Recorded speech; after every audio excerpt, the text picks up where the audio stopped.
ये आकाशवाणी रायपुर है। प्रादेशिक समाचार बुलेटिन के साथ मैं अभिलाषा शुक्ला।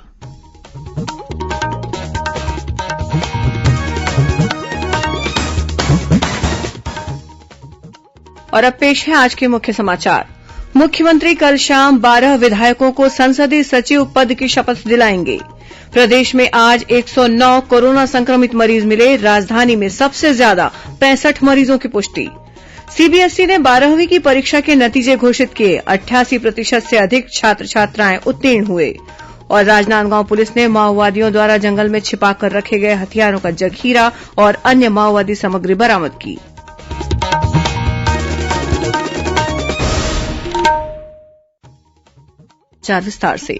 मुख्यमंत्री भूपेश बघेल कल शाम 12 विधायकों को संसदीय सचिवों की शपथ दिलाएंगे। शपथ समारोह मुख्यमंत्री निवास में आयोजित किया जाएगा। हालांकि अभी संसदीय सचिवों के नाम सार्वजनिक नहीं किए गए हैं, लेकिन ऐसी चर्चा है कि 12 संसदीय सचिवों में 3 महिलाओं को शामिल किया जाएगा। प्रदेश में आज शाम तक 109 नए कोरोना संक्रमित मरीज मिले हैं। राजधानी रायपुर में आज भी सबसे ज्यादा 65 मरीजों की पुष्टि हुई है, जिसमें सांसद सुनील सोनी का वाहन चालक भी शामिल है। आधिकारिक जानकारी के मुताबिक दुर्ग में 15, राजनांदगांव और मुंगेली में 9 और बेमेतरा में 4 कोरोना संक्रमित मरीजों की पहचान की गई है। प्रदेश में अब कुल मरीजों का आंकड़ा 4200 को पार कर गया है। दुर्ग जिले में 15 मरीजों की पुष्टि हुई है। उनमें से पाटन में 5 मरीज मिले हैं, जिनमें से 2 सामुदायिक स्वास्थ्य केन्द्र के कर्मचारी हैं, जबकि 1 मरीज पाटन में ही स्थित एक मेडिकल स्टोर का संचालक है। इसके अलावा 2 मरीज अमलेश्वर स्थित बटालियन के जवान हैं। वहीं राजनांदगांव जिले में आज 9 नए कोरोना संक्रमित मरीजों की पहचान हुई है। इनमें आईटीबीपी सोमनी कैंप के 7 जवान शामिल हैं। वहीं 1 साल्हेवारा और 1 मरीज मोहला का है। जिले से आज 2 कोरोना पॉजिटिव मरीजों को स्वस्थ होने के बाद अस्पताल से छुट्टी दे दी गई। इसी तरह गरियाबंद जिले के मगरलोड थाने में पदस्थ 2 जवानों में भी कोरोना संक्रमण की पुष्टि हुई है, जिसमें 1 आरक्षक और दूसरा नगर सैनिक का जवान है। सीएमएचओ डॉक्टर डीके तुर्रे ने बताया कि दोनों जवानों को कोविड अस्पताल धमतरी में भर्ती कराया जा रहा है। फिलहाल थाने को सील कर दिया गया है। उधर बस्तर जिले में कल 3 कोरोना पॉजिटिव मरीज मिले थे। इनमें से 204 बटालियन के 2 जवान भी शामिल हैं। इन्हें शासकीय मेडिकल कॉलेज डिमरापाल में भर्ती कराया गया है। इस बीच खबर मिली है कि राजधानी रायपुर में बढ़ते कोरोना संक्रमण के मद्देनजर अब शाम 7 बजे के बाद दुकानें नहीं खुलेंगी। जिला प्रशासन के साथ व्यापारी संगठनों की बैठक के बाद यह निर्णय लिया गया। बैठक में राजधानी के अलग अलग व्यापारी संगठन और चैम्बर के प्रतिनिधि शामिल हुए। बैठक में कोरोना के बढ़ते संक्रमण के कारण सख्ती बरते जाने पर सहमति बनी है। इस बात का भी निर्णय लिया गया है कि दुकान में बिना मास्क पहने आने वाले ग्राहकों को सामान नहीं दिया जाएगा। उधर अंबिकापुर में भी कोरोना मरीजों की बढ़ती संख्या को देखते हुए सभी व्यापारिक संगठन, जनप्रतिनिधियों और नागरिकों की मांग पर कल और परसों 2 दिनों के लॉकडाउन को जिला प्रशासन ने स्वीकृत किया है। इस दौरान सभी व्यावसायिक प्रतिष्ठान, जिनमें किराना और सब्जी बाजार भी शामिल हैं, बंद रहेंगे। हालांकि बैंक, पोस्ट ऑफिस सहित सभी शासकीय कार्यालय खुले रहेंगे। अत्यावश्यक सेवाएं भी जारी रहेंगी। कलेक्टर संजीव झा ने बताया कि लॉकडाउन को लेकर गाइडलाइन जारी कर दी गई है। ये लॉकडाउन जिन क्षेत्रों में लागू किया जाएगा, वहां पूरी सख्ती बरती जाएगी। स्वास्थ्य मंत्री टीएस सिंहदेव ने आज प्रदेश में कोरोना संक्रमण की जांच और इलाज की व्यवस्था की समीक्षा की। उन्होंने राज्य कंट्रोल एंड कमांड सेंटर की बैठक में प्रतिदिन अधिक से अधिक सैंपलों की जांच के निर्देश दिए। श्री सिंहदेव ने कहा कि प्रदेश में जांच की सुविधा लगातार बढ़ाई जा रही है। राजनांदगांव, बिलासपुर और अंबिकापुर मेडिकल कॉलेज में जल्द ही सैंपलों की आरटीपीसीआर जांच शुरू हो जाएगी। स्वास्थ्य मंत्री ने यह भी बताया कि सभी जिलों में जल्द ही ट्रू नॉट विधि से जांच की सुविधा शुरू होगी। श्री सिंहदेव ने बैठक में संक्रमितों के संपर्क में आने वाले लोगों का पता लगाने और सर्वे के काम में तेजी लाने के निर्देश दिए। उन्होंने इस संबंध में स्वास्थ्य कार्यकर्ताओं और मितानिनों के प्रशिक्षण की भी जानकारी ली। केंद्रीय माध्यमिक शिक्षा बोर्ड सीबीएसई ने आज 12वीं की परीक्षा के नतीजे घोषित किए हैं। इस बार भी लड़कियों ने लड़कों से बेहतर प्रदर्शन किया है। लड़कों की तुलना में लड़कियों का प्रदर्शन लगभग 6% बेहतर रहा। इस वर्ष 88% से अधिक छात्र छात्राएं उत्तीर्ण हुए, जो पिछले वर्ष की तुलना में 5% अधिक हैं। परीक्षा परिणाम बोर्ड की वेबसाइट cbseriresult.nic.in पर देखे जा सकते हैं। प्रदेश में आदिम जाति तथा अनुसूचित जाति विकास विभाग द्वारा संचालित प्रयास और एकलव्य आवासीय विद्यालयों में कल और 16 जुलाई को आयोजित होने वाली प्रवेश परीक्षा स्थगित कर दी गई है। प्रवेश परीक्षा की आगामी तिथि निर्धारित होने पर अलग से इसकी सूचना दी जाएगी। मुख्यमंत्री भूपेश बघेल ने कहा है कि खाद्य प्रसंस्करण, लघु वनोपजों और वनौषधियों के वैल्यू एडिशन तथा माओवाद प्रभावित क्षेत्रों के युवाओं के कौशल उन्नयन के क्षेत्र में काम करने के इच्छुक गैर सरकारी संगठनों को राज्य सरकार हरसंभव सहयोग देगी। मुख्यमंत्री कल रायपुर में वीडियो कॉन्फ्रेंसिंग के माध्यम से आयोजित pan IIT global e conclave को संबोधित कर रहे थे। कॉन्क्लेव में राज्यसभा सांसद जयराम रमेश के साथ चर्चा करते हुए मुख्यमंत्री ने कहा कि छत्तीसगढ़ के 44% भूभाग में वन है। यहां लघु वनोपजों और वनौषधियों की विपुल संपदा है। कोदो, कुटकी सहित अनेक ऐसे उत्पाद हैं जिनकी पूरी दुनिया में मांग है। उन्होंने कहा कि छत्तीसगढ़ के इन उत्पादों में वैल्यू एडिशन होता है तो स्थानीय युवाओं और महिलाओं को रोजगार के अच्छे अवसर मिलेंगे। साथ ही उत्पादकों को उनकी कीमत का अच्छा मूल्य मिलेगा। प्रादेशिक समाचार आप आकाशवाणी रायपुर से सुन रहे हैं। छत्तीसगढ़ की खबरों से है आपका वास्ता और खबरों की विश्वसनीयता से है हमारा वास्ता। आकाशवाणी समाचार रायपुर के प्रादेशिक समाचार बुलेटिन के साथ ही हमारे समसामयिक कार्यक्रम आप रेडियो के अलावा अपने मोबाइल पर भी सुन सकते हैं। आकाशवाणी समाचार फेसबुक, ट्विटर और यूट्यूब पर भी उपलब्ध है। हमारा Facebook page Chhattisgarh news on AIR, Twitter handle CGAIR news और हमारा यूट्यूब चैनल है छत्तीसगढ़ AIR न्यूज। तो अब रेडियो के साथ ही आपके मोबाइल के जरिए भी हम पहुंच रहे हैं आप तक। छत्तीसगढ़ की हर खबर के लिए सुनते रहिए आकाशवाणी समाचार। और अब आगे बढ़ते हैं बाकी के समाचारों की ओर। राजनांदगांव पुलिस ने माओवादियों द्वारा जंगल में डंप किए गए हथियारों का जखीरा और अन्य माओवादी सामग्रियां बरामद की हैं। मिली जानकारी के मुताबिक कुछ दिनों पहले छुरिया के जोक और कटेगा के बीच मुठभेड़ के दौरान गिरफ्तार एक माओवादी के पास से बरामद डायरी के आधार पर की गई छापेमारी में हथियारों का यह जखीरा बरामद करने में पुलिस को सफलता मिली है।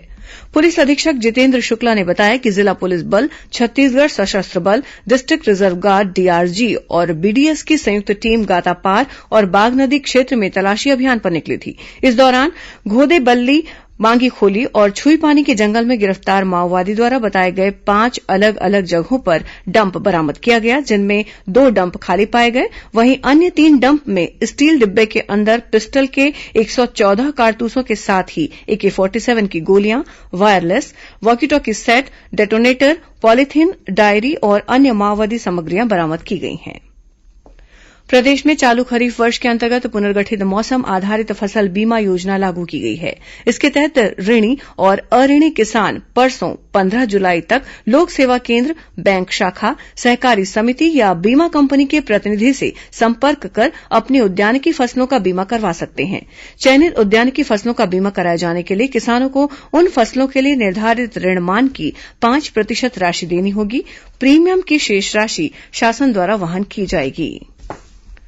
अभी अभी प्राप्त समाचार के अनुसार मुख्यमंत्री भूपेश बघेल कल शाम 15 संसदीय सचिवों को पद और गोपनीयता की शपथ दिलाएंगे। शपथ लेने वाले संसदीय सचिवों के नामों की घोषणा कर दी गई है। जिन विधायकों को संसदीय सचिव पद की शपथ दिलाई जाएगी वे हैं द्वारिकाधीश साहू, विनोद सेवनलाल चंद्राकर, चंद्रदेव राय, शकुंतला साहू, विकास उपाध्याय, अंबिका सिंहदेव, चिंतामणि महाराज, यूडी मिंच, परसनाथ राजवाड़े, इंदरशाह मंडावी, कुंवर सिंह निषाद, गुरुदयाल सिंह बंजारे, डॉक्टर रश्मि आशीष सिंह, शिशुपाल सोरी और रेखचंद जैन। इन लोगों को कल शाम 4 बजे मुख्यमंत्री निवास कार्यालय में आयोजित समारोह में शपथ दिलाई जाएगी। महासमुंद जिले के धान संग्रहण केन्द्र गढ़फुलजर में आरंगी धान उपार्जन केन्द्र से भेजे गए 29,333 भोरी धान, जिनकी कीमत 2 करोड़ 93 लाख रुपए से अधिक बताई गई है, उसे अमानक करार दिया गया है। इसे अधिकारियों के निर्देश पर अलग रखा गया है। संग्रहण केन्द्र के प्रभारी पवन नामदेव ने बताया कि आरंगी समिति के अमानक धान को संग्रहण केन्द्र में स्वीकार नहीं किया गया है। अमानक धान का पंचनामा बनाकर धान उपार्जन केन्द्र आरंगी के प्रभारी को पत्र भेजा गया है। कोरोना वायरस के खिलाफ जंग लड़ने वाले योद्धाओं को कलाई पर इस बार राखी पर्व के अवसर पर धमतरी जिले में तैयार की जा रही राखियां सजेंगी। मिली जानकारी के अनुसार जिले के छाती गांव के मल्टी यूटिलिटी सेंटर में बांस और गोबर से बनाई जा रही मनमोहक राखियां स्वास्थ्य, पुलिस, पंचायत और ग्रामीण विकास विभाग के अलावा आदिवासी विकास विभाग तथा स्वच्छ भारत मिशन के 10,000 से अधिक भाइयों की कलाई इस राखी से सजेंगी। बताया जाता है कि अलग अलग विभाग के लिए बनाई जा रही राखियां उनके कर्तव्य के अनुसार डिजाइन की जा रही हैं। पुलिस विभाग की राखी में तिरंगा, स्वास्थ्य विभाग में रेड क्रॉस का प्रतीक, स्वच्छ भारत मिशन में राष्ट्रपिता महात्मा गांधी का चश्मा और अन्य विभागों की राखियों में भी प्रतीकात्मक स्वरूप अंकित किया जाएगा। उधर जांजगीर चांपा जिले में राष्ट्रीय ग्रामीण आजीविका मिशन बिहान से जुड़ी स्व सहायता समूह की महिलाओं ने भी रक्षाबंधन पर्व की तैयारियां शुरू कर दी हैं। जिला पंचायत के मुख्य कार्यपालन अधिकारी तीर्थराज अग्रवाल ने बताया कि महिला स्व सहायता समूह को विभिन्न गतिविधियों से जोड़कर उन्हें आत्मनिर्भर बनाया जा रहा है। आगामी रक्षाबंधन त्यौहार के मद्देनजर समूहों को राखियां बनाकर बेहतर स्वरोजगार प्राप्त हो सके, इसके लिए प्रेरित किया जा रहा है। राखियां बनाने में धान, चावल, रुद्राक्ष, रंगीन मोती, स्टोन और रंगीन धागे का उपयोग किया जा रहा है। कोंडागांव जिला प्रशासन की टीम ने जिले के ग्राम बड़े कनेरा में बाल विवाह को रुकवाने में सफलता हासिल की है। मिली जानकारी के मुताबिक महिला और बाल विकास विभाग की बाल संरक्षण इकाई को ग्राम बड़े कनेरा में बाल विवाह की सूचना मिली थी, जिस पर कलेक्टर ने जिला कार्यक्रम अधिकारी और जिला बाल संरक्षण अधिकारी के मार्गदर्शन में एक संयुक्त टीम का गठन कर ग्राम बड़ कनेरा भेजा। गांव में परिजनों द्वारा एक 16 वर्षीय बालक का विवाह 20 वर्षीय युवती के साथ कराया जा रहा था। टीम द्वारा समझाइश देने के बाद परिजन विवाह रोकने पर सहमत हुए। इस दौरान वर और वधू दोनों पक्षों से निर्धारित आयु के पहले विवाह नहीं कराने को लेकर शपथ पत्र भरवाया गया।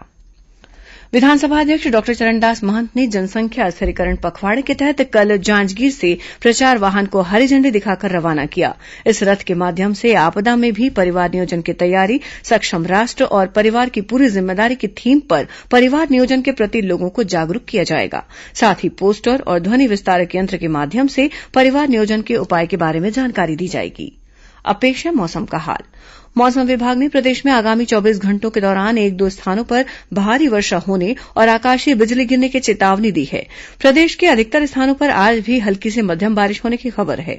मौसम विभाग के अनुसार एक चक्रवाती घेरा पूर्वी बिहार और उसके आसपास बना हुआ है, जिसके असर से प्रदेश के अधिकांश स्थानों पर हल्की से मध्यम वर्षा हो रही है। आगामी 24 घंटों के दौरान प्रदेश के मैदानी इलाकों के अलावा बस्तर संभाग और उससे लगे हुए जिलों में भारी बारिश होने की संभावना है। अब कुछ अन्य खबरें संक्षिप्त में। एंटी करप्शन ब्यूरो की टीम ने बलौदाबाजार में स्वयं को एसीबी का अधिकारी बताकर पैसे की मांग करने वाले 3 लोगों को गिरफ्तार किया है। जांजगीर चांपा जिले में 4 थाना प्रभारियों का तबादला कर दिया गया है। इनमें शिवरे नारायण और बालाद्वार के टीआई भी शामिल हैं।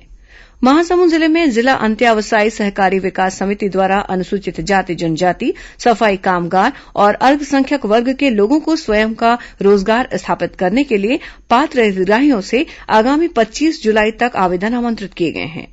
बिलासपुर में कल देर रात सिविल लाइन पुलिस ने जुआ खेलते हुए 21 लोगों को गिरफ्तार किया है। इनके पास से 3,60,000 रूपये से अधिक की राशि के अलावा 3 दर्जन से अधिक मोबाइल, कार और मोटरसाइकिल जब्त की गई है। और राजनांदगांव जिले के ग्राम सांकरा में हाई टेंशन तार की चपेट में आने से 7 मवेशियों की मौत हो गई। अंत में मुख्य समाचार एक बार फिर। मुख्यमंत्री कल शाम 15 विधायकों को संसदीय सचिव पद की शपथ दिलाएंगे। प्रदेश में आज 109 कोरोना संक्रमित मरीज मिले। राजधानी में सबसे ज्यादा 65 मरीजों की पुष्टि। सीबीएसई ने 12वीं की परीक्षा के नतीजे घोषित किए। 88% से अधिक छात्र छात्राएं उत्तीर्ण हुए।